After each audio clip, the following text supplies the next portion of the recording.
Hi friends, welcome to my channel. இன்றைக்கி என்ன topic பற்றி பேச போகிறோம் அப்படின்னா, இன்றைக்கி ஏர்டெல் எக்ஸ்ட்ரீம் பாக்ஸை எப்படி ரீசெட் பண்ணுறது அப்படின்ட்டு இந்த வீடியோவில் பார்க்க போகிறோம். இப்போ நான் இதுக்கு முன்னாடி ஒரு வீடியோ போட்டிருந்தேன். அதில் பார்த்தீங்கன்னா லேட்டஸ்ட் ஆண்ட்ராய்டு வெர்ஷன்லேருந்து டவுன்கிரேட் பண்ணுறது எப்படின்னு போட்டிருந்தேன். அந்த டவுன்கிரேட் பண்ணும்போது இன்ஸ்டாலிங் எரர் வருது. ஏதாச்சும் ஒரு சிலருக்கு இந்த எரர் வருது. இது எப்படி ஃபிக்ஸ் பண்ணுறது அப்படின்ட்டு இந்த வீடியோவில் பார்க்கலாம்.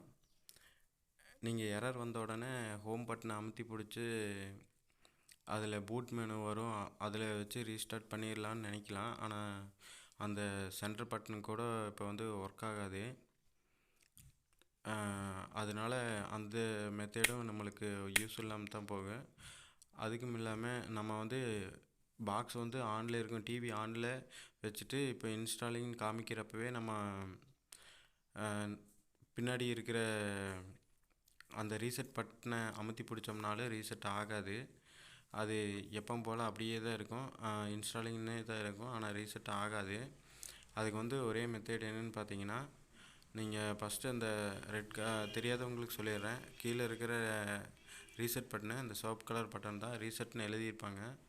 இப்போ நீங்கள் சுவிட்சை ஆஃப் பண்ணிடுங்க.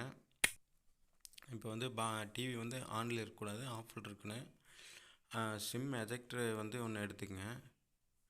அது எதுக்குன்னு கேட்டிங்கன்னா, இந்த சுவிட்சு ரொம்ப உள்ளே இருக்குது, அதனால நல்லா ப்ரெஸ் பண்ணணும். அதுக்காக இப்போ நல்லா ஒரு கையில் ப்ரெஸ் பண்ணிவிட்டு இப்போ சுவிட்சை ஆன் பண்ணுங்கள்.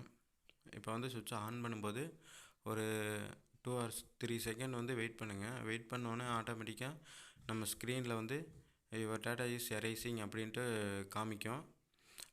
ஆட்டோமேட்டிக்காக எரேஸ் ஆகி நம்ம நார்மல் பாக்ஸ் வாங்கின அப்போ எப்படி இருந்ததோ அதே போல் நம்மளுக்கு இப்போ பாக்ஸ் இதாகிரும்.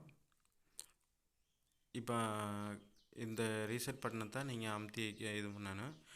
Okay friends, thank you. இந்த வீடியோ பிடிச்சிருந்ததுன்னா ஷேர் பண்ணுங்கள், சப்ஸ்கிரைப் பண்ணுங்கள், கமெண்ட் பண்ணுங்கள். மறக்காமல் சப்ஸ்கிரைப் பண்ணிடுங்க ஃப்ரெண்ட்ஸ். Okay, thank you.